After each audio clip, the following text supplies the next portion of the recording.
Okay. Better the next topic is dimensional analysis.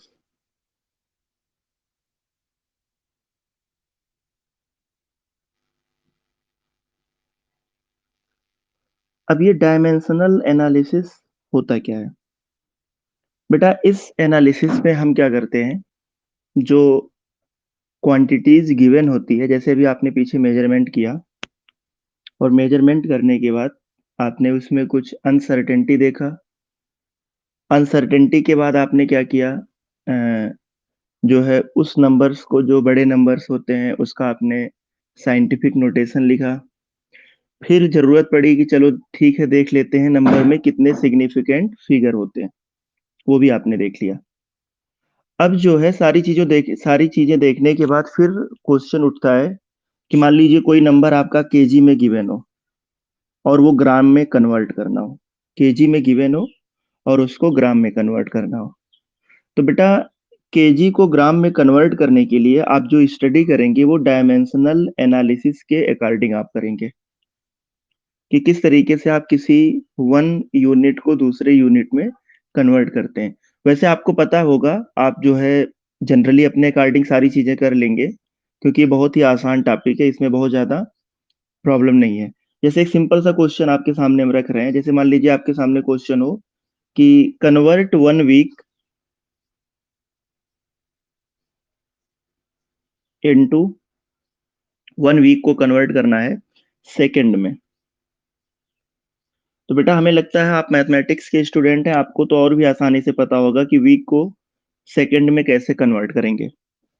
तो आप तो अपने अकॉर्डिंग कर लेंगे बहुत आसानी से, but according two dimensional analysis, क्योंकि आपको कहीं ना कहीं इसमें यूनिट फैक्टर मेथड यूज करना है। यूनिट फैक्टर मेथड, तो यूनिट फैक्टर मेथड यूज करने के लिए आपको थोड़ा सा प्रोसीजर बताएंगे। एक क्वेश्चन जान लीजिए, वैसे इसका एप्लीकेशन आपके केमिस्ट्री में कहीं नहीं मिलेगा, आपको डायरेक्ट अपने अकॉर्डिंग करना होगा।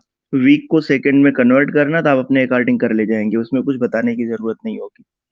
लेकिन आपको एक क्वेश्चन बता दे रहे हैं, क्योंकि अगर डायमेंशनल एनालिसिस से कोई भी यूनिट कन्वर्ट करने के लिए आता है और उसमें कह दिया कि यूनिट फैक्टर मेथड यूज करिए, तो आपको करना पड़ेगा।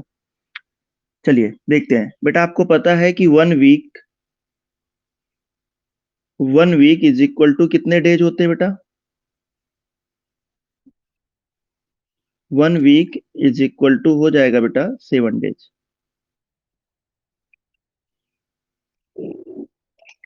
अच्छा, अब इसको आप लिख सकते हैं, 1 week is equal to 7 days को आप लिख सकते हैं 1 week upon 7 days is equal to 1, या इसी को लिख सकते हैं 7 डेज अपान 1 वीक। लिख सकते हैं कि नहीं बताइए?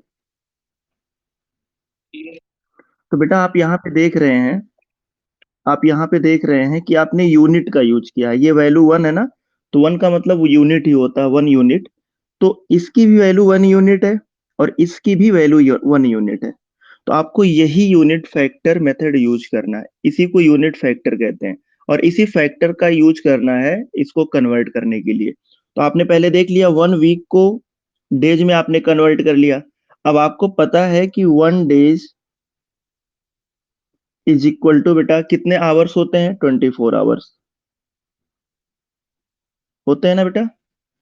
अब इसको भी आप यूनिट फैक्टर में कन्वर्ट करेंगे, तो आप इसको लिख सकते हैं 24। आप इसको लिख सकते हैं 1 डेज। अब इसको भी आप यूनिट फैक्टर में कन्वर्ट करिए, upon 24 hours is equal to 24 hour upon 1 days. ये सब कह रहे हैं ना आपसे कि बहुत ही, मतलब केवल बस इसमें थोड़ा मेथड बढ़ा दिया गया है, बाकी इसका कोई मतलब नहीं, आप अपने अकॉर्डिंग कर सकते हैं। अच्छा, उसके बाद फिर 1 आवर्स इज इक्वल टू कितने मिनट होते हैं? 60 मिनट होते हैं, है ना बेटा। इसको भी आप यूनिट फैक्टर में कन्वर्ट करिए, 1 hour upon 60 minute is equal to 60 minute upon 1 hour. हो जाएगा ना? अब जो है आप मिनट को सेकंड में कन्वर्ट करिए। मिनट को सेकंड में तो 1 minute is equal to 60 second. इसको भी यूनिट फैक्टर में कन्वर्ट करिए तो आप लिख सकते हैं 1 minute upon 60 second is equal to 1 is equal to 60 second upon 1 minute. अब आप देखिए इसमें कौन कौन सा यूनिट फैक्टर आप लेंगे। एक तो इसको ले लीजिएगा, अब हो गया आपका। ये ले लीजिएगा, इसको ले लीजिएगा और फाइनली इसको। तो अब लास्ट में आप ये लिखेंगे then 1 week, in 1 week number of second. 1 week में सेकेंड कितने हो जाएंगे बेटा, तो सबसे पहले आप इसको लिखेंगे 1 week is into 1 week into 7 days upon 1 week into 24 days को जब आप क्या नाम आवर्स में कन्वर्ट करते हैं तो 24 hours upon 1 days into 60 minute upon 1 our into आगे 60 सेकेंड अपॉन 1 मिनट। तो अब आप इसको सॉल्व कर लेंगे बेटा, इसमें कुछ करना नहीं। अब इसको सॉल्व कर लेंगे, वीक से वीक कैंसिल हो जाएगा, डेज से डेज कैंसिल हो जाएगा, आवर से आवर हो जाएगा, यहाँ पे मिनट से मिनट हो जाएगा। तो अब ये लास्ट में सेकंड आपका बचा है केवल। तो 7 को 24 से, फिर 60 को, फिर 60 से मल्टीप्लाई कर देंगे, आ जाएगा आंसर। बोलिए बेटा, ये सब यूनिट फैक्टर है। ये भी आपका यूनिट फैक्टर है, ये भी यूनिट फैक्टर है, ये भी यूनिट फैक्टर है और ये भी यूनिट फैक्टर है। तो सारे यूनिट फैक्टर का यूज करके आपने क्या किया, इसको जो है कन्वर्ट कर दिया। तो बस यही आपका डायमेंशनल एनालिसिस होता है। क्लियर हो गया बेटा सब? चलिए, ये आपका डायमेंशनल एनालिसिस है। आपके बुक में आप देखेंगे और भी क्वेश्चंस दिए गए होंगे कि कन्वर्ट्स 3 इंच इंटू सेंटीमीटर। तो आपको पता 1 इंच में 2.54 सेंटीमीटर होते हैं, तो 3 इंच में आपको निकालना है। तो पहले यूनिट फैक्टर बनाइएगा, फिर मल्टीप्लाई कर दीजिएगा, आंसर आ जाएगा। नेक्स्ट टॉपिक आपका है law of chemical combination. Laws of chemical combination. अब आपको पढ़ना है कि लॉज ऑफ केमिकल कॉम्बिनेशन क्या होता है। बेटा नाम से ही आपको समझ में आ रहा है कि इसमें जो है केमिकल कॉम्बिनेशन मतलब कहीं ना कहीं जुड़ने की बात हो रही है, पार्टिकल्स आपस में जुड़ रहे होंगे, है ना। तो लॉ ऑफ केमिकल कॉम्बिनेशन मतलब ये कि जो पार्टिकल्स केमिकली आपस में जुड़ते हैं, जो पार्टिकल्स केमिकली, आपको पता है एक फिजिकल जुड़ना होता है, एक केमिकल होता है। केमिकल का मतलब होता है कोई भी सब्सटेंस अगर केमिकली जुड़ता है, जैसे मान लीजिए H2 + O2, तो ये केमिकली जुड़ेगा तो बेटा इसके स्ट्रक्चर्स में चेंजेस हो जाएंगे, एक नया सब्सटेंस बनेगा। H2O बन रहा है, नया सब्सटेंस। तो केमिकली आपस में ये कंबाइंड हो रहे हैं। फिजिकली में क्या होगा बेटा, जैसे आपने कॉपर सल्फेट प्लस H2O कर दिया तो क्या हुआ, ये कॉपर सल्फेट और यहाँ पे वाटर पार्टिकल इसमें केवल एब्जॉर्ब हो जाएगा, बाकी और कोई चेंजेस नहीं होगा। तो ये फिजिकल चेंजेस है। तो chemical combination, law of chemical combination आपको स्टडी करना है बेटा। तो इसमें आपको कौन कौन सा लॉ स्टडी करना है, इसमें आप स्टडी करेंगे, इसमें आप स्टडी करेंगे पहला law of conservation of mass.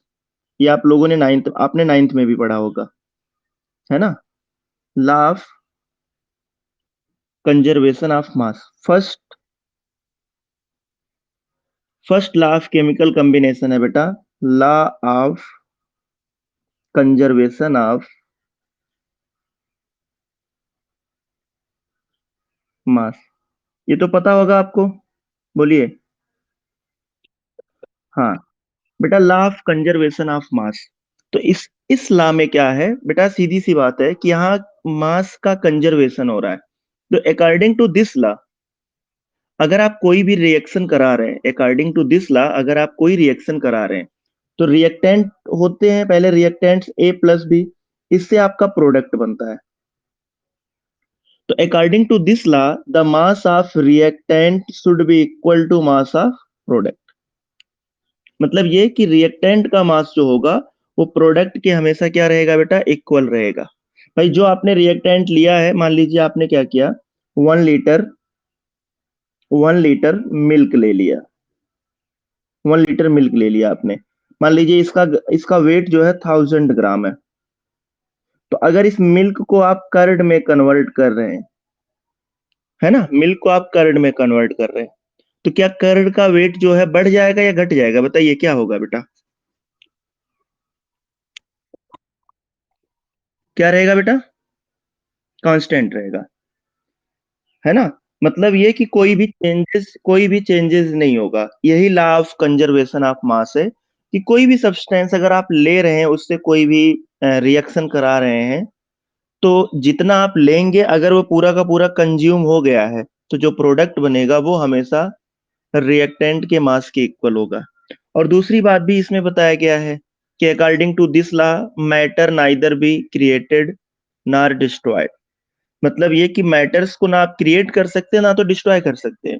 जैसे ये आपने, ये मिल्क था, मिल्क आप लेके आ रहे हैं, है ना, तो इसको आप डिस्ट्रॉय नहीं कर सकते, केवल आप एक फॉर्म से दूसरे फॉर्म में चेंज कर सकते हैं। अगर आप ये सोचे नहीं हम इसको इसको बिल्कुल हम खत्म कर देंगे और जो है इससे कुछ बनने भी नहीं देंगे ये पूरी तरीके से, अगर आप सोच रहे हैं कि नहीं इसको हम जला के खत्म करेंगे, तो बेटा जलाएंगे तो वेपर तो बनेगा ना, वेपर का भी तो मास होगा जो बन रहा है वेपर H2O का फॉर्म में, और प्लस नीचे जो बचेगा कंसंट्रेटेड मिल्क, तो उसका भी कुछ मास होगा, तो दोनों का सम करेंगे तो हमेशा इसके इक्वल होगा।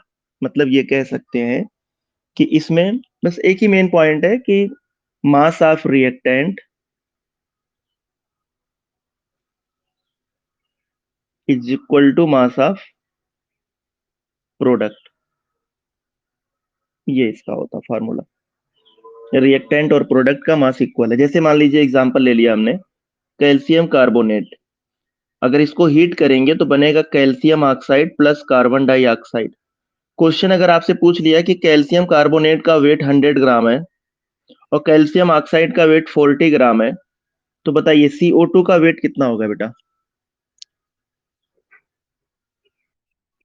60 ग्राम हो जाएगा। Very good. मतलब ये आपको पता है कि मास ऑफ रिएक्टेंट और प्रोडक्ट इक्वल होना चाहिए, तो ये तो 100 ग्राम है, ये 40 ग्राम है, तो मतलब 60 ग्राम ये हो जाएगा। तो क्लियर हो गया आपको, है ना। आगे बढ़े। हाँ, first law has been completed. First law आपका कंप्लीट हो गया। अब सेकंड लॉ की बात करेंगे। Second law, second law is,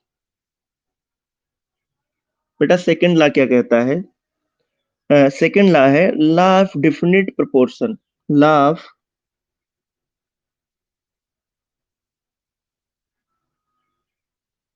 definite proportion. अब इसका मतलब क्या है? लॉ ऑफ डिफिनिट प्रोपोर्शन का मतलब क्या है बेटा, समझिएगा। अकॉर्डिंग टू दिस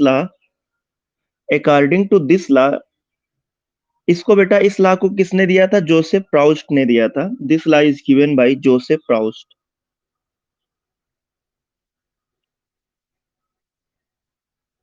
है ना।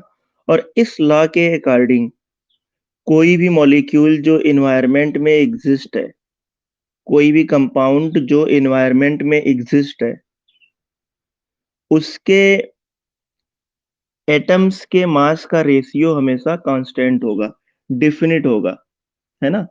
लॉ ऑफ डिफिनिट प्रोपोर्शन बोला गया है, तो उसका जो मास उस मॉलिक्यूल में प्रेजेंट एलिमेंट्स के एटॉमिक मास का रेशियो हमेशा कांस्टेंट होगा। जैसे एग्जांपल ले रहे हैं H2O। H2O में हाइड्रोजन का एटॉमिक मास 2 रेशियो ऑक्सीजन का एटॉमिक मास 16। तो बेटा जो ये वाटर आपका बना हुआ है एनवायरनमेंट में, जो ये वाटर है, इसमें आप देख रहे हैं कि हाइड्रोजन और ऑक्सीजन के बीच रेशियो 2:16 है। 2 1 जा 2 8 जा, तो 1:8 आपको देखने को मिल रहा, 1:8। तो बेटा 1:8 ये वाटर के एलिमेंट्स के मास का रेशियो है। अब जो है, अब वाटर आपका कहीं भी हो, जैसे अगर आप ये सोचें कि अगर इसके रेशियो को चेंज करके हम वाटर बना लें, तो बेटा इट इज इम्पॉसिबल। वाटर कहीं का भी हो, अगर आप वाटर को लेके मून पे चले जाइए, वाटर को लेकर के आप कहीं भी चले जाइए, या कह सकते हैं कि अगर आप मून पे जा रहे हो और वहां पे वाटर मिल रहा है, तो ऐसा नहीं कि वहां पे वाटर का रेशियो कुछ और होगा। वाटर अगर है तो रेशियो यही आपको मिलेगा, 1:8। उनके एलिमेंट्स का रेशियो जो होगा, कॉम्बिनेशन का जो रेशियो होगा, 1:8। इसीलिए बोला गया लॉ ऑफ डिफिनिट प्रोपोर्शन। कोई भी मॉलिक्यूल ले लीजिए, NH3 की अगर हम बात करें, नाइट्रोजन का एटॉमिक वेट 14 होता है, हाइड्रोजन का 3 होता है। तो अगर आपको अमोनिया बनाना है, आप अमोनिया कहीं भी बनाना चाह रहे हो, आप यहाँ पे या अमेरिका में या ऑस्ट्रेलिया कहीं भी बनाना चाह रहे हो, तो बेटा उसमें नाइट्रोजन और हाइड्रोजन का जो रेशियो होगा वो यही रहेगा, तभी अमोनिया बनेगा, अदरवाइज अमोनिया वो नहीं बनेगा। आप ये सोच रहे होंगे कि मतलब अगर ऐसा लगता है कि नहीं, ऑस्ट्रेलिया में हो सकता है कि वन जो वाटर होता है, हो सकता है कि किसी और रेशियो में हो वाटर का फार्मूला, वहां पे और कोई रेशियो हो सकता हो। तो ऐसा नहीं है बेटा, वाटर अगर है, कहीं का भी वाटर है, तो उसमें एलिमेंट्स के मास का रेशियो हमेशा 1:8 ही रहेगा, वो चाहे कहीं का भी हो। ठीक है बेटा, तो इसी को आप बोलते हैं law of definite proportion. Means जो भी मॉलिक्यूल आपके एनवायरनमेंट में एग्जिस्ट है, उनके एटॉमिक मास का जो उसमें उस कंपाउंड्स में या उस मॉलिक्यूल में जो एटम्स हैं, उनके एटॉमिक मास का जो रेशियो है, वो हमेशा कांस्टेंट रहेगा। अब वो मॉलिक्यूल चाहे आप अर्थ पे देखेंगे, चाहे आप उसको स्काई में देखेंगे, चाहे आप उसको ऑस्ट्रेलिया में देखेंगे, चाहे आप उसको पाकिस्तान में देखेंगे, कहीं भी अगर आप देख रहे हैं, तो उसमें एलिमेंट्स के मास का रेशियो हमेशा कांस्टेंट रहेगा। अगर आप उसके रेशियो को चेंज करेंगे, तो वो मॉलिक्यूल आपका नहीं रहेगा, फिर कुछ और बन जाएगा। ठीक है बेटा, समझ में आ गया? हाँ, चलिए अब हम फिर से स्टार्ट करते हैं।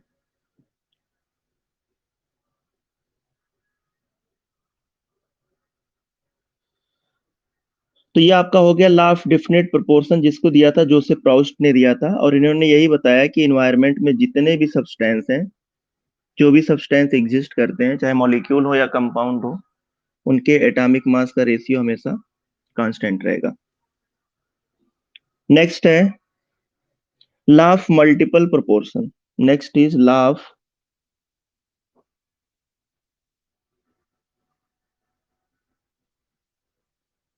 मल्टीपल प्रोपोर्शन, है ना। Next is law of multiple proportion. इसको बेटा दिया था डाल्टन ने, इसको डाल्टन ने दिया था 1803 में।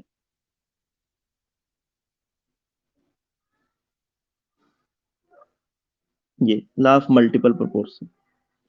अब बेटा इस लॉ के अकॉर्डिंग, या ये लॉ क्या कहता है, ये लॉ क्या कहता है, इसको समझिएगा बेटा। According to this law, when two elements are combined to form more than two molecule, है ना, मोर देन टू मॉलिक्यूल। अगर दो एलिमेंट आपस में कंबाइन कर रहे हैं, जैसे मान लीजिए A+B आपस में कंबाइन कर रहा है, तो ये दो या दो से अधिक मॉलिक्यूल प्रिपेयर कर रहा है। अगर अगर ऐसा है कि ये दो या दो से अधिक मॉलिक्यूल प्रिपेयर कर रहा है, तो इसमें ये बताया जा रहा है कि जो दोनों मॉलिक्यूल बनेंगे, यहाँ मान लीजिए एक्स और वाई, अगर दो मॉलिक्यूल बन रहे हैं, तो इन दोनों में एक एलिमेंट के मास का रेशियो इक्वल होगा और दूसरे एलिमेंट के मास का रेशियो हमेशा मल्टीपल में होगा। इसी को आप बोलते हैं लॉ ऑफ मल्टीपल प्रोपोर्शन। जैसे एग्जांपल की बात करें अगर हम बेटा,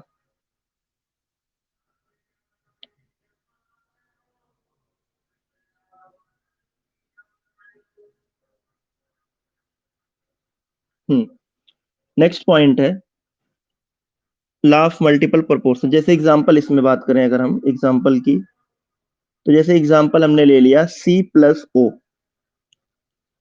है ना, कार्बन और oxygen. When two elements are combined to form two or more than two molecule, तो इसका बन रहा है, एक तो बनेगा कार्बन मोनोऑक्साइड CO, और एक बनेगा CO2। दो कंपाउंड हम बना रहे हैं। तो बेटा इस लॉ के अकॉर्डिंग क्या है कि एक एलिमेंट के मास का रेशियो सेम होगा या कांस्टेंट होगा, और दूसरे एलिमेंट के मास का रेशियो हमेशा मल्टीपल में होगा। उसी को हम बोलते हैं लॉ ऑफ मल्टीपल प्रोपोर्शन। जैसे यहाँ पे कार्बन का 12 रेशियो ऑक्सीजन का है 16, यहाँ कार्बन का 12 रेशियो ऑक्सीजन 2 है, तो 16 टू जा 32 हो जाएगा बेटा।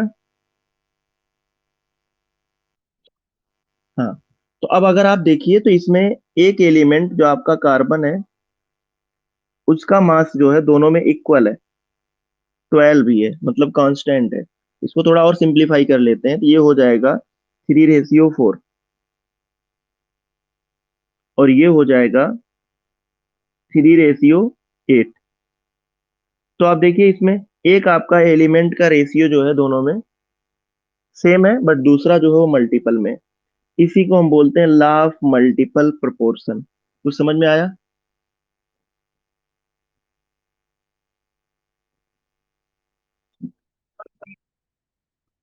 हाँ, एक और हम आपको एग्जांपल दे दे रहे हैं। एक एग्जांपल और देख लीजिए। जैसे हाइड्रोजन प्लस ऑक्सीजन, इस लॉ के अकॉर्डिंग अगर टू एलिमेंट्स आपस में कंबाइन करते हैं, और कंबाइन करने के बाद two or more than two molecule बनाते हैं, तो बेटा उस मॉलिक्यूल्स में दो मॉलिक्यूल या दो से अधिक बना रहे हैं, तो उन मॉलिक्यूल्स में एक एलिमेंट के मास का रेशियो हमेशा इक्वल होगा, और दूसरा एलिमेंट जो रहेगा हमेशा मल्टीपल में होगा।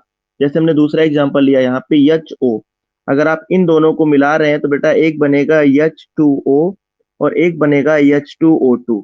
मतलब इन दोनों को मिलाने के बाद दो मॉलिक्यूल बनेगा, एक तो वाटर बनेगा और एक आपका हाइड्रोजन पेरोक्साइड बनेगा। तो अगर हम वाटर की बात करें बेटा, तो वाटर में हाइड्रोजन और ऑक्सीजन का रेशियो आपको पता है कि 2:16 होगा, और इसमें क्या हो जाएगा 2:32। तो आप खुद ही देखिए कि दो एलिमेंट्स को कंबाइन करने के बाद दो मॉलिक्यूल बन रहे हैं। हम डिफिनीशन को अप्लाई कर रहे हैं बेटा। When two elements are combined to form two or more than two molecule, तो यहाँ पे दो मॉलिक्यूल बन रहा है। तो दोनों मॉलिक्यूल में एक एलिमेंट का रेशियो जो दोनों में है वो इक्वल है, सेम है। टू यहाँ पर भी है, टू यहाँ पर भी है। बट दूसरा हमेशा किस में रहेगा बेटा? मल्टीपल में रहेगा। यहाँ 16 है तो यहाँ देख रहे हैं आप 32 है। तो मल्टीपल में है कि नहीं, बताइए। इसी को आप बोलते हैं law of multiple proportion. Clear है? हाँ, ये आप एग्जांपल इसको भी समझ लीजिए। ये आप देख रहे हैं CO, कार्बन और ऑक्सीजन, जब दोनों को आप मिलाते हैं तो दो मॉलिक्यूल बनते हैं। एक तो कार्बन मोनोऑक्साइड बना और एक बना CO2। बेटा कार्बन मोनोऑक्साइड में कार्बन और ऑक्सीजन का रेशियो 12:16, CO2 में कार्बन और ऑक्सीजन का रेशियो 12:32।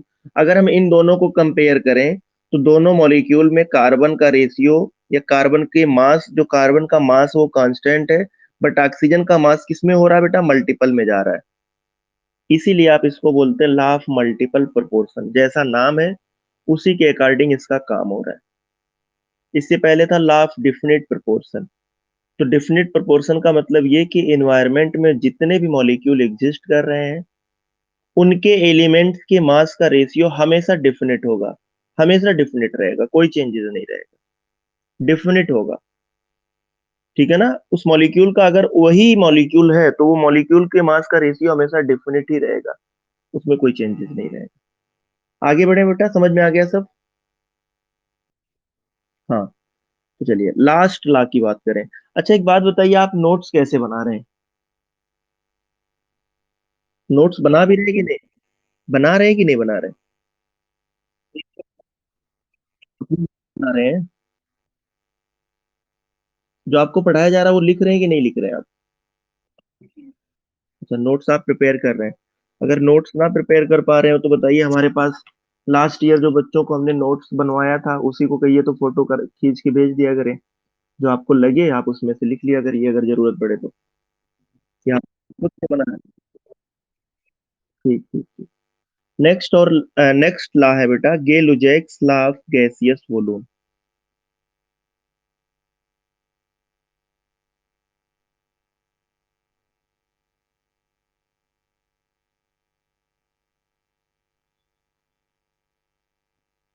गेलुजैक law gaseous वोलूम।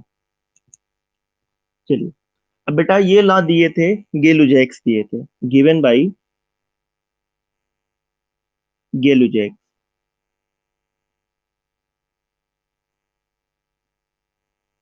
ये गेलुजैक्स ने दिया था इस लॉ को 1808 में,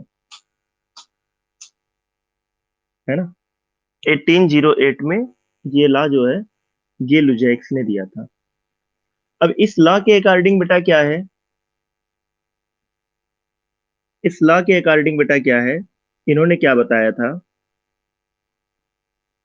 इन्होंने बताया था कि अगर आप जो है, अगर आप क्या नाम है, किसी रिएक्शन पर, मान लीजिए कोई गैस अगर मान लीजिए रिएक्ट कर रहा है, गैस हमने ले लिया यहाँ पे H2 + Cl2, गैसियस स्टेट में, और बन रहा है HCl बन रहा है। तो बेटा इन्होंने क्या बताया था, he states that under similar condition of temperature and pressure. मतलब सिमिलर कंडीशन का मतलब ये कि यहाँ पे कंडीशन जो है आपका पूरा सिमिलर रहेगा, है ना, टेम्परेचर और प्रेशर आपने इक्वल रखा है। Whenever gases react together, जब गैसेस आपस में रिएक्शन करते हैं, the volume of reacting gases as well as product bear a simple whole number ratio. मतलब ये कहने का बेटा कि जैसे मान लीजिए अगर हम इनके रेशियो की बात करें, जो ये आपने देख रहे हैं आप रिएक्शन यहाँ पे, तो 1:1 में ये मिल रहा है और यहाँ पे 2 बन रहा है, तो जो रिएक्टेंट और प्रोडक्ट का रेशियो 1:1:2, ये आप देख रहे हैं इसके रिएक्टेंट और प्रोडक्ट का रेशियो, एक सिंपल रेशियो। तो अगर मान लीजिए यहाँ पे आपने टेम्परेचर और प्रेशर आपने कुछ भी दिया हो, टेम्परेचर और प्रेशर मान लीजिए टेम्परेचर आपने दिया 25 डिग्री सेल्सियस और प्रेशर आपने दिया 1 बार, ये आपने कंडीशन अप्लाई किया है, गैसेस पार्टिकल्स आपस में रिएक्ट कर रहे हैं बेटा। अब अगर आप यहाँ पे रेशियो आपने क्या लिया था, 1:1:2, मोल्स आपने लिया है 1 मोल हाइड्रोजन, 1 मोल क्लोरीन, और प्रोडक्ट बन रहा है 2 मोल HCl। अगर आप यहाँ पे रेशियो मोल्स की संख्या अगर आप चेंज कर दे रहे हैं, मान लीजिए आपने क्या कर दिया, हाइड्रोजन आपने ले लिया 2 मोल और क्लोरीन आपने ले लिया 2 मोल, और यहाँ पे HCl आपका कितना बन जाएगा बेटा, 4 मोल। सेम कंडीशन, मोल्स क्या होता है, मोल्स क्या होता है बेटा बता दें।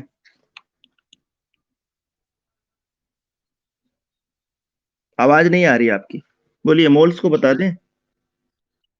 हाँ बेटा, मोल्स जो होता है ना, जैसे ये भी एक केमिस्ट्री में एक मेजरमेंट होता है।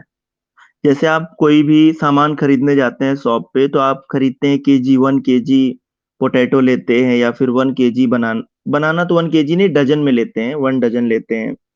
और अगर आपको शुगर लेना है तो 1 केजी लेते हैं। बेटा केमिस्ट्री में क्या है ना कि सब्सटेंस का 1 मोल जो होता है, 1 मोल सब्सटेंस, ये भी एक मेजरमेंट है। 1 मोल जो सब्सटेंस होगा, मान लीजिए 1 मोल H2 की बात हमने किया, 1 मोल H2 की बात अगर हम करेंगे तो इसका जो 1 मोल का जो मास होगा वो 2 ग्राम होगा। और इस 2 ग्राम में H2 के जो पार्टिकल्स होंगे, भाई अगर आप 1 किलो चीनी ले रहे हैं तो चीनी के कितने छोटे छोटे पार्टिकल्स हैं, ये तो आपको पता नहीं, आपने काउंट भी नहीं किया होगा। ऐसे ही अगर हमने आपसे कह दिया बेटा 1 मोल H2 लीजिए, तो 1 मोल H2 का मतलब आप 2 ग्राम लेंगे, और 2 ग्राम में जो H2 के पार्टिकल्स होंगे बेटा, वो रहेंगे 6.022 इंटू 10⁻²। तो हाँ, टॉपिक आपका चल रहा है गेलुजैक्स लॉ ऑफ गैसियस वॉल्यूम। तो आपने पूछा था कि मोल क्या होता है, वैसे अगला टॉपिक आपका, एक दो टॉपिक के बाद मोल कॉन्सेप्ट आ जाता है, लेकिन आपने पूछ लिया तो बताना पड़ेगा कि 1 मोल क्या होता है। मोल क्या होता है बेटा, तो 1 मोल ऑफ सब्सटेंस जो होता है बेटा, उनकी संख्या जो होती है, उनमें जो नंबर ऑफ पार्टिकल्स होते हैं 6.022, उसमें जो नंबर ऑफ पार्टिकल्स होते हैं 6.022 इंटू 10⁻23। कितने पार्टिकल्स होते हैं, 6.022 इंटू 10⁻23। अब आपको, आप इतनी संख्या तो काउंट कर नहीं पाएंगे भाई, आप इतनी तो कर नहीं पाएंगे काउंट, तो आपको मोल्स में ही स्टडी करना होगा हमेशा। और मोल्स का मतलब ये है कि उसका जो मोलर मास होता है, जैसे मान लीजिए H2 का जो मोलर मास होगा, H2 का मतलब 1 मोल है, इसका मोलर मास होगा 2 ग्राम। तो अगर हमने आपसे कह दिया बेटा 1 मोल हाइड्रोजन गैस लीजिए और 1 मोल क्लोरीन गैस लीजिए, तो आप समझ जाएंगे कि इसका मतलब 2 ग्राम हमको लेना है हाइड्रोजन गैस, और क्लोरीन की बात आएगी तो 35.5 इंटू 2, इतना ग्राम आपको क्लोरीन लेना है, और उसमें पार्टिकल्स की संख्या इतनी होगी। अगर हमने आपसे कह दिया बेटा ठीक है, वेट नहीं करना, आप काउंट करके हमको 1 मोल हाइड्रोजन दे दीजिए, तो आप जिंदगी भर नहीं काउंट कर पाएंगे, क्योंकि इनमें संख्या बहुत ज्यादा है, 10⁻23 है। आपसे कह दिया किसी ने 1 मोल या 1 मोल बनाना दे दीजिए, तो 1 मोल बनाना में भी जो संख्या होगी बेटा बनाना की, वो इतनी होगी। जैसा कि आप जानते हैं कि डजन का मतलब होता है 12। ठीक है, अभी वेट करिए, मोल कॉन्सेप्ट आने दीजिए, तो आपको ये भी बताएंगे कि ये वैल्यू कहाँ से आया, कैसे आया, सारी चीजें क्लियर करेंगे। अभी केवल ऐसे आप समझ लीजिए, या मोल ना समझ के, अगर आप मोल नहीं समझना चाहते तो वॉल्यूम के अकॉर्डिंग समझ लीजिए कि जो आपका गेलुजैक स्लैब गैसियस वॉल्यूम है, वॉल्यूम के अकॉर्डिंग समझिए कि जैसे H2 प्लस Cl2 मिल करके यहाँ पे बना रहे हैं बेटा 2HCl। अगर आप 1 वॉल्यूम H2 ले रहे हैं और 1 वॉल्यूम Cl2 ले रहे हैं, तो यहाँ प्रोडक्ट बन रहा है आपका 2 वॉल्यूम। क्वेश्चन अगर आपसे पूछ लिया जाए बेटा कि आप जो है 1 वॉल्यूम, आपको 1 वॉल्यूम HCl बनाना है, 1 वॉल्यूम HCl बनाना है, तो उसके लिए कितना वॉल्यूम आप H2 लेंगे और कितना वॉल्यूम आप Cl2 लेंगे, बताइए कितना कितना लेंगे।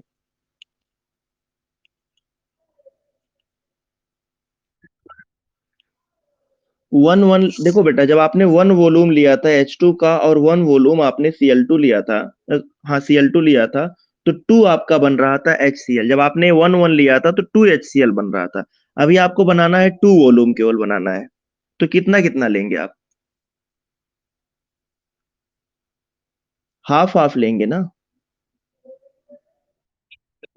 है ना, यही तो आप लेंगे। तो बेटा इससे आप ये इस टाइप के क्वेश्चन आपको सॉल्व करना होगा गे लुजेक्स ला। तो देखो गे लुजेक्स ने सीधी सीधे केवल यही बताया था कि अगर आप सेम कंडीशन अगर आप अप्लाई कर रहे हैं, सेम कंडीशन का मतलब टेम्परेचर और प्रेशर, और गैसेस अगर आपस में रिएक्ट करते हैं, गैसेस अगर आपस में रिएक्ट करते हैं, तो बेटा उनके रिएक्टेंट और प्रोडक्ट का रेशियो हमेशा एक होल नंबर होगा, सिंपल रेशियो रहेगा, होल नंबर नहीं, सिंपल रेशियो रहेगा। तो सिंपल रेशियो का मतलब आप यहाँ पे देख रहे हैं कि जैसे यहाँ पे जब आपने 1 1 लिया था, तो 1:1:2, और यहाँ पे बेटा 1/2:1/2:1। तो इसको भी अगर आप कन्वर्ट करेंगे तो ये आसानी से किस में कन्वर्ट हो जाएगा, ये रेशियो आपका यही है, सेम रेशियो है, 1:1:2, मतलब सेम आपका रेशियो मिलेगा, सिंपल रेशियो रहेगा। एक क्वेश्चन और आपको कराते हैं इसी पे। जैसे मान लीजिए आपने ले लिया, हाँ, N2 + 3H2 और बन रहा है 2NH3, ये बन रहा है, ठीक है। यहाँ पे नाइट्रोजन कितना वॉल्यूम है, 1 वॉल्यूम है। हाइड्रोजन कितना वॉल्यूम है, 3 वॉल्यूम है। और NH3 कितना वॉल्यूम है, 2 वॉल्यूम है। मतलब इन तीनों का रेशियो एक सिंपल रेशियो है, 1:3:2, ये सिंपल रेशियो। तो बेटा ये जान लीजिए कि अगर ये दोनों गैसेस कहीं भी same condition of temperature and pressure पे आपस में जो है ये रिएक्ट कर रहे हैं, ये गैसेस, तो इनमें रिएक्टेंट और प्रोडक्ट का रेशियो हमेशा यही रहेगा। जो नाइट्रोजन हाइड्रोजन रिएक्ट करके NH3 अगर बना रहे हैं, कंडीशन आपको सेम अप्लाई करना, बार बार बोल रहे हैं बेटा। अगर आप टेम्परेचर प्रेशर अलग कर देंगे तो हो सकता है कि ये ना बन के NH3 ना बन के कुछ और बन जाए, तो रेशियो भी गड़बड़ हो जाएगा। सेम कंडीशन आप टेम्परेचर और प्रेशर आपको देना है, जिसकी वजह से जो इन तीनों में रेशियो रहेगा वो हमेशा कांस्टेंट रहेगा। अब आप चाहे कम बनाइए या ज्यादा बनाइए, लेकिन हमेशा ये कांस्टेंट रहेगा। 1 वॉल्यूम 3 वॉल्यूम 2 वॉल्यूम, यही रेशियो रहेगा। अब अगर आपसे किसी ने कह दिया कि हमारे पास जो है, हम इसको क्या नाम है, 1 वॉल्यूम ना लेके हाफ वॉल्यूम ले रहे हैं, इसको हम हाफ वॉल्यूम ले रहे हैं बेटा, तो जब आप इसको हाफ वॉल्यूम लेंगे, तो हाफ वॉल्यूम ऑफ नाइट्रोजन कितने वॉल्यूम ऑफ हाइड्रोजन से रिएक्शन करेगा, 3/2 से करेगा, बोलिए करेगा कि नहीं। और प्रोडक्ट कितना बनेगा बेटा, फिर आपका 1NH3 बनेगा, 1 वॉल्यूम बनेगा, यही तो बनेगा।